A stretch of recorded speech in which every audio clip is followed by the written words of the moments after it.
So, dia juga berpesan kepada semua transgender, intersex, dan juga LGBT.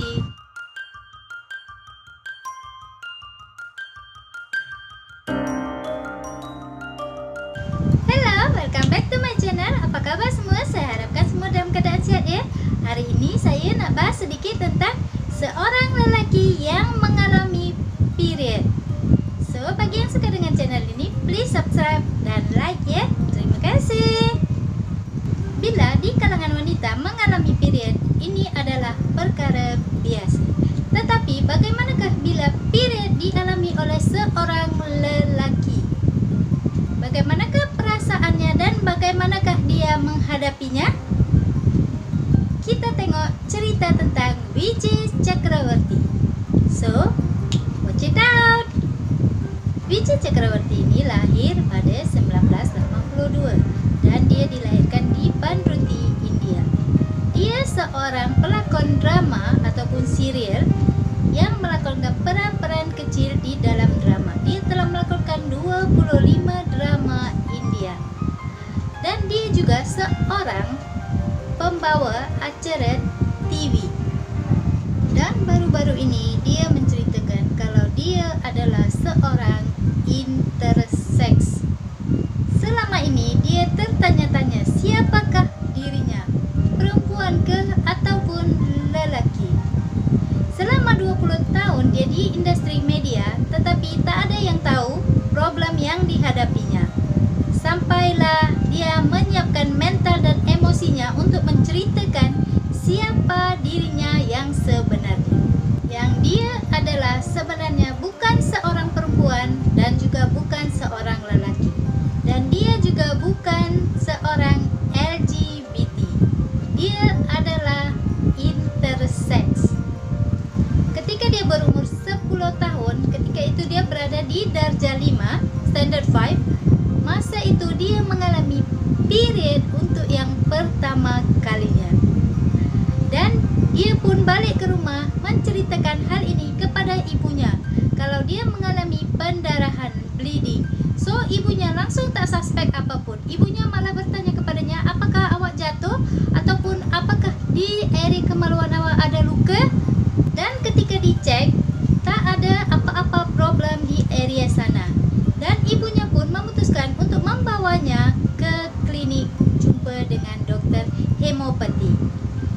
Masa itulah doktor mengatakan kepada ibunya kalau anaknya memiliki peranakan. Doktor mengatakan kepada ibunya kalau anaknya memiliki peranakan dan disebabkan oleh itulah anaknya mengalami menstruation. Mendengar berita ini, ibunya sangat shock dan sangat terkejut. Ketika dia balik ke rumah, dia menceritakan hal ini kepada suaminya dan mereka pun menangis bila mendengar semua ini. Dan dia juga mengatakan pada ketika itu dia baru berusia 10 tahun. So dia langsung tak mengerti apa itu period dan apa itu menstruation. Dia langsung tak tahu apa itu semua. So dia berbuat seperti biasa, tetapi ibunya melarangnya untuk pergi ke sekolah pada masa itu untuk beberapa hari. Dan dia tinggal di rumah. Sejak saat itu dia mengalami period setiap bulannya. Dan ibunya lah orang yang akan membelikannya pad. Dan pada satu hari dia pun menceritakan tentang dia mendapat menstruation kepada kawan lelakinya. Dan sejak saat itu kawannya selalu mengejek-ngejeknya dan juga dia memberitahukan kepada kawan-kawan yang lain dan mereka pun semua mentertawakannya. Dari sejak saat itu dia mengalami emotional problem. Dan sejak saat itu dia pun selalu diejek-ejek oleh kawan-kawannya. Dan dia akan kembali ke rumah dan menangis di riba ibunya. Dan dia pun sampai tak nak untuk mau keluar ke rumah. Itulah perasaan yang dia rasakan pada ketika itu ya. Hanya ibunya seoranglah yang memahaminya dan mendukungnya. Ayah dan abangnya juga tak memahami problem yang dihadapinya. Sampaikan pada suatu hari dia dan ibunya berniat untuk bunuh diri. Dan akhirnya mereka memutuskan untuk pindah ke Chennai. Dan ketika mereka pindah ke Chennai, mereka merasa masalah akan berkurang. Tapi ternyata tak. Ketika mereka pindah ke Chennai, masalah semakin bertambah banyak dan semakin besar. Seperti anak-anak yang lain, dia juga mengalami pelecehan seksual. Dia diganggu oleh pelecehan seksual. Tapi ibunya dengan tegar dan memberinya semangat, ibunya lah yang selalu memberinya dukungan untuk melawan semua itu, sehingga dia dapat mengatasi gangguan pelecehan seksual kepada dirinya. Dan seperti kebanyakan wanita, di saat kita mengalami menstruation, kita akan merasa sakit dan emosi tak stabil. Begitu juga lah yang dihadapi oleh Wijaya Chakrawarti ini. Dia mengalami sakit perut, senggugul, dan dia merasa seperti sudah tak nak hidup lagi. Dan ibunya lah penyemangat untuknya. Ibunya lah selalu menyokongnya dan memberikan kata-kata motivation kepada dirinya.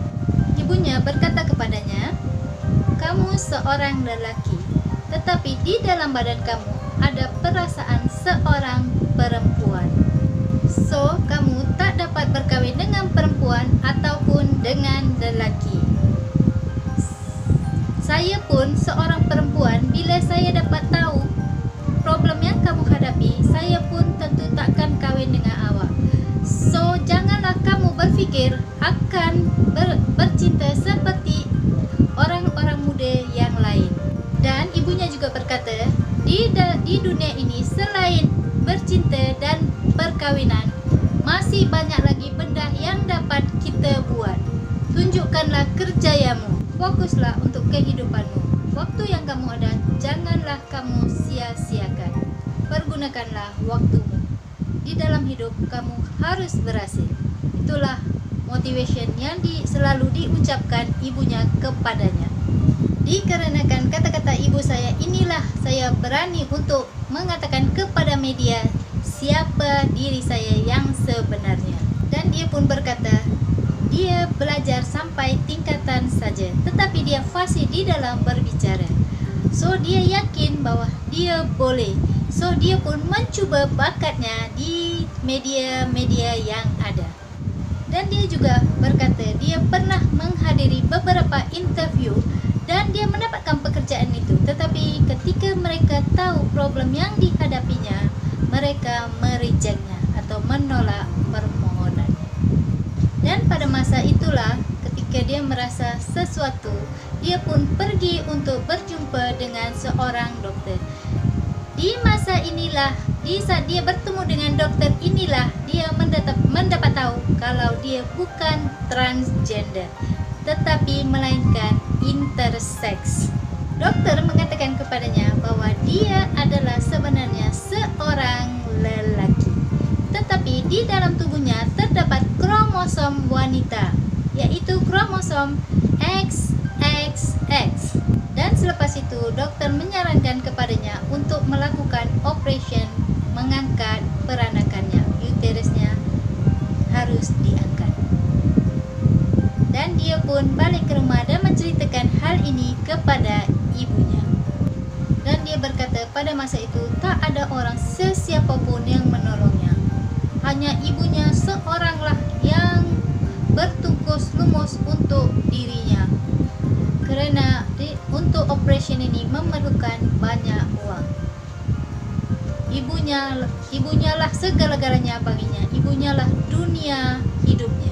Dan dia pun bekerja di sebuah channel TV dan dia mengumpulkan uang untuk membuat operation mengangkat peranakannya.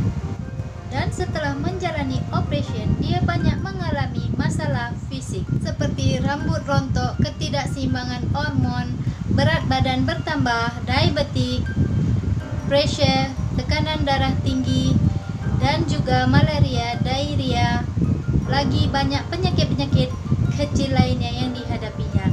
Dan dia juga merasakan bila dia telah duduk, dia susah untuk bangun, kaki semua terasa lenguh. Semua ini dikarenakan semangat daripada ibunya lah yang selalu berada di sisinya. Dan dia juga berkata, tanpa ibu saya takkan berada di sini seperti sekarang ini. Ibu saya lah segala-galanya buat saya. Tanpanya saya tak ada apa-apa. Dan juga dia meminta kepada Tuhan, janganlah membawa ibunya. Kalau Tuhan membawa ibunya, bawalah dia sekali bersama ibunya.